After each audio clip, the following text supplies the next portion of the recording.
What's up everyone, Max here, Muscle World. I'm here today answering your questions. First of all, I want to give a massive shout out to those of you that have bought my Commando 90 training program. You guys are the best. I'm answering your questions today, and I've got a question from Rehan Butter. I think I'm saying that correctly. Apologies if not. He's been asking me for a while about how the air bike in particular would be useful to pass a military fitness test. Quick answer to your question is, would the air bike be useful for a military fitness test? And the answer is yes, it would be. I know you asked how you could make it useful, and I mean that is a little bit kind of more complicated, not just a case of how you would do it in your workout itself, but possibly more importantly was how you'd actually program it into your schedule. And I want to just talk to you now about not just the air bike in specific, but also different types of cardiovascular exercise. And cardiovascular exercise is very important, especially if you're looking to join the military, pass a military fitness test. Yes, you're definitely gonna have to work your cardio. But secondly, it's also very good if you're looking to lose weight, if you're looking for general health and fitness and well-being as well. I mean, I personally don't do much cardio. I do these days anyway, I do very low impact, low intensity cardio. In the future, I probably would do a little bit more.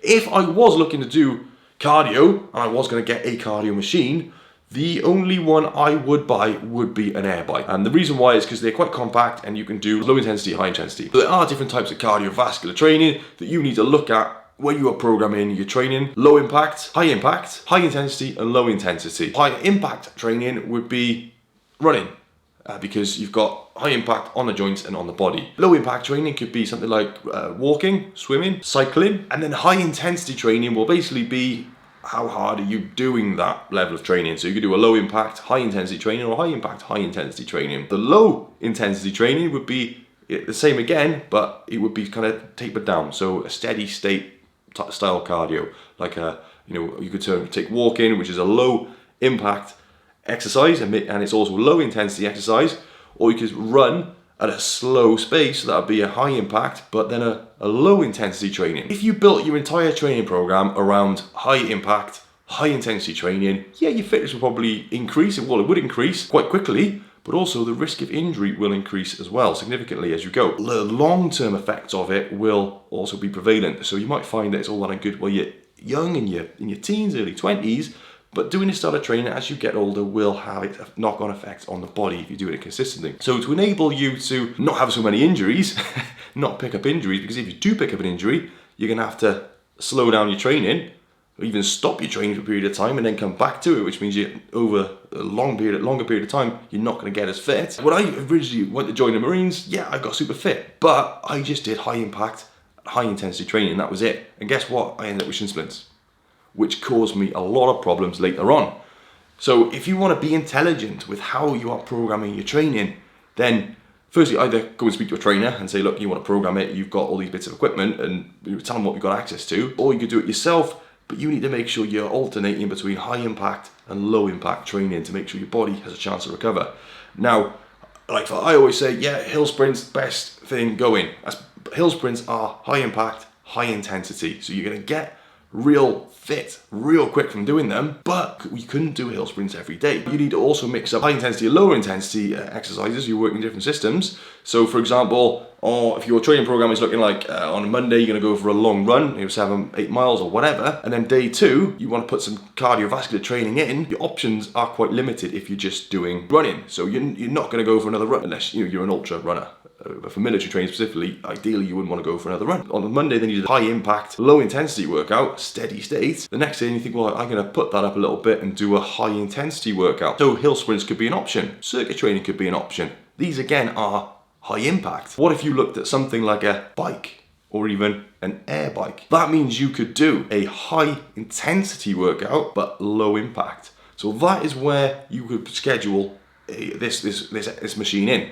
And like, I always rave about hill sprints myself, but the reason why I do that is because when it's free, it's cheap, you don't have to have gym membership to do it, or you don't have to spend £400 or £1,000 on the air bike. But if you've got access to an air bike, then you'd be a fool to not use it, because the air bike pushes you in a manner that is similar, if not superior to hill sprints in terms of the impact it has on your cardiovascular system. An air bike, it has an infinite resistance, so it has air resistance, but the harder you push on it, the harder you pedal on it, the greater the resistance, the harder you have to work. So when you're actually doing the air bike workout, then the sort of training you want to be doing is high intensity. Make the most of it. You've got that high intensity tool. Like I said, you can use it for low impact, also low intensity recovery sessions. That is very important as well. You can use it to warm up before your circuit training or even before you run.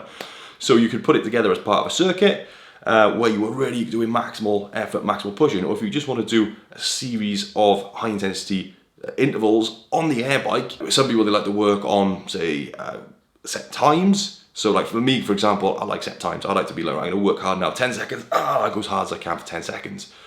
Then I might have the rest period, then 30 seconds, and then do 20 seconds all out, and do it as kind of like a pyramid. So as I am going through the session, my work time is increasing to the point where I'm doing 60 seconds maximum effort as much as I can, and then 30 seconds rest, bring it back down a bit, 50 seconds, so it decreases, and so on. So it's like a pyramid, it builds up and then builds back down, so you've got a final push then of about 10 seconds or so. So that would be a short workout that would really push your cardiovascular system, and it would get you used to pushing yourself outside your comfort zone, but also as well, it would improve your mental endurance as well, because it'll allow you to focus on something.